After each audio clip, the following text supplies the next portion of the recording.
വാസ്തവത്തിൽ പാമ്പ് മനുഷ്യൻ്റെ ശത്രുക്കളല്ല. മനുഷ്യന് ഏറ്റവും അധികം മറ്റ് ജീവികളെ അപേക്ഷിച്ച് നോക്കുമ്പോൾ ഉപകാരം ചെയ്യുന്ന ഈ പ്രകൃതിയുടെ സന്തുലനാവസ്ഥ നിലനിർത്തുന്നതിലൊരു വലിയ പങ്ക്, ആവാസ വ്യവസ്ഥയിലെ ഒരു പ്രധാന പങ്ക് പാമ്പ് വഹിക്കുന്നു എന്നുള്ളതാണ്.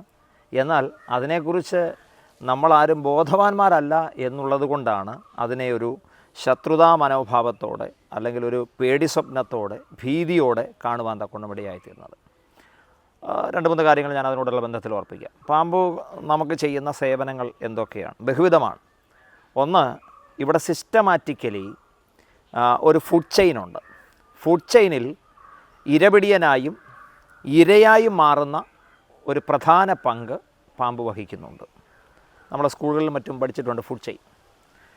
ഇനി മറ്റൊന്നെന്ന് പറയുന്നത്, ഇവിടെ എലിയെ കൃത്യമായി കൺട്രോൾ ചെയ്യുന്ന, മനുഷ്യന് എന്ത് ഗുണമാണ് എലിയെ കൊണ്ടെന്ന് ചോദിച്ചു കഴിഞ്ഞാൽ അതിന് ഞാനൊരു 0 ഇട്ട് കൊടുക്കും. കാരണം ഒരു ഗുണവും എലിയെ കൊണ്ട് മനുഷ്യനില്ല. ഫുഡ് ചെയിനിലുണ്ട് എന്നുള്ളത് ഒഴിച്ചാൽ മനുഷ്യന് യാതൊരുവിധമായ ഗുണങ്ങളുമില്ല. ദോഷമല്ലാതെ ഗുണമൊന്നുമില്ലാത്ത പ്രകൃതിയിലെ ഒരു ജീവിയാണ് എലി. ഒരു ആരോഗ്യവതിയായ ഒരു അമ്മത്തള്ള ഒരു കുഞ്ഞുങ്ങളെ അവർ പ്രൊഡ്യൂസ് ചെയ്യുമ്പോൾ 15-ന് മുകളിലാണ്. അവിടെ പ്രഗ്നൻസി പീരീഡ് എന്ന് പറയുന്നത് 21 days ആണ്. 21 ദിവസത്തിനുള്ളിൽ അവർ ഡെലിവറി ചെയ്യും. അപ്പോൾ തന്നെ ആരോഗ്യവതിയായ അമ്മയാണെങ്കിൽ 15-ന് മുകളിലാണ് കുഞ്ഞുങ്ങളെ പ്രൊഡ്യൂസ് ചെയ്യുന്നത്.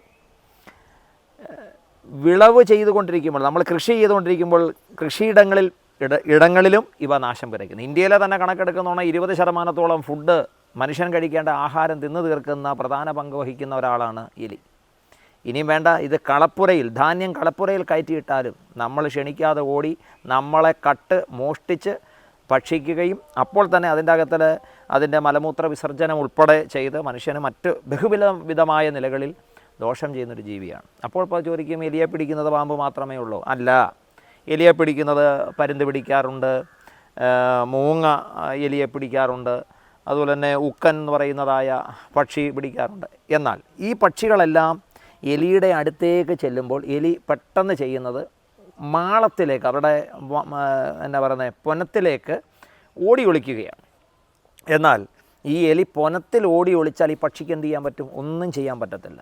പക്ഷികളും ഇതര ജീവികളും എലിയെ പിടിക്കുന്നത് വളരെ അപൂർവമാണ്. ഇപ്പോൾ എൻ്റെ ചെറുപ്രായത്തിലൊക്കെ പൂച്ചയെ വളർത്തുമായിരുന്നു വീടുകളിൽ. ഇന്ന് ഫാഷനാണ് പൂച്ചയെ വളർത്തുന്നത്. പേർഷ്യൻ ക്യാറ്റ് ഉൾപ്പെടെ ഉള്ളതുകൊണ്ട് ഞാനതിനെ വിമർശിക്കുകയല്ല. ഇന്നൊരു 100 പൂച്ച എടുത്തു കഴിഞ്ഞാൽ 99.5% പൂച്ച എലിയെ പിടിക്കുന്നില്ലെന്നുള്ളതാണ് മറ്റൊരു യാഥാർത്ഥ്യം. എന്നാൽ എലിയെ പൊനത്തിൻ്റെ അകത്തിൽ കയറിയാലും വങ്കിൻ്റെ അകത്തിൽ കയറിയാലും അതിൻ്റെ അകത്തിൽ ചെന്ന് കൊന്നുകളയുവാൻ അല്ലെങ്കിൽ അതിനെ ഭക്ഷിക്കുന്ന ഈ ഭൂമിയിലെ ഏക ഒരു ജഗദീശ്വരൻ്റെ ഒരു സംവിധാനം എന്ന് പറയുന്നത് പാമ്പ് തന്നെയാണ്. 2, മൂന്നാമത്തെ കാര്യം എന്ന് പറയുന്നത്, പാമ്പിനെ തന്നെ തിന്ന് അവർ കൺട്രോൾ ആകുന്നുണ്ട്. മൂർഖനെ തിന്നുന്നുണ്ട്. മൂർഖൻ അണലിയെ ഭക്ഷിക്കുന്നുണ്ട്. അണലി മൂർഖനെ ഭക്ഷിക്കുന്നുണ്ട്. ചേര, റാറ്റ് സ്നേക്ക്, മറ്റിതര പാമ്പുകളെയൊക്കെ ഭക്ഷിക്കുന്നുണ്ട്. അപ്പം ഇവരിൽ തന്നെ കൺട്രോൾഡാണ്. അങ്ങനെ അപ്പോൾ തന്നെ മനുഷ്യൻ്റെ ജീവൻ രക്ഷാ മരുന്ന്, സ്നേക്ക് ബൈറ്റ് ഏറ്റു കഴിഞ്ഞാൽ എവിടുന്നാണ് ഈ പാമ്പുകളുടെ വെനമെടുത്ത് കുതിരമേൽ ഇഞ്ചെക്റ്റ് ചെയ്തിട്ട് ആൻറ്റിബോഡി വേർതിരിച്ചാണ് നമുക്ക് ജീവൻ രക്ഷാ മരുന്ന് തരുന്നത്. നിരവധി കണ്ടുപിടുത്തങ്ങൾ ഇപ്പോൾ കണ്ടുപിടിച്ചു കഴിഞ്ഞു. അത് പഠനങ്ങളെല്ലാം പൂർത്തിയായി. പഠനങ്ങളെല്ലാം 100% 100% വ്യക്തവും ശക്തവുമാണ്.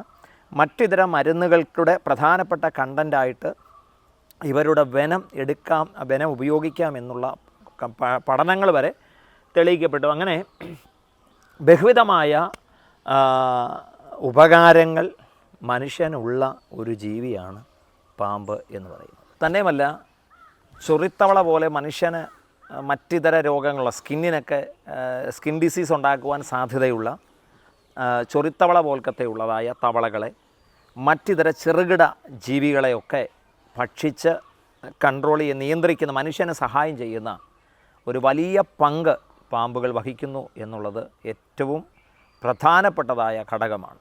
ഇവ ബ്രേക്കായി പോയാൽ ഏറ്റവും കൂടുതൽ ദുരിതമനുഭവിക്കുവാൻ പോകുന്നത് മറ്റൊരു ജീവിയല്ല, മറിച്ച് മനുഷ്യൻ മാത്രമാണ്.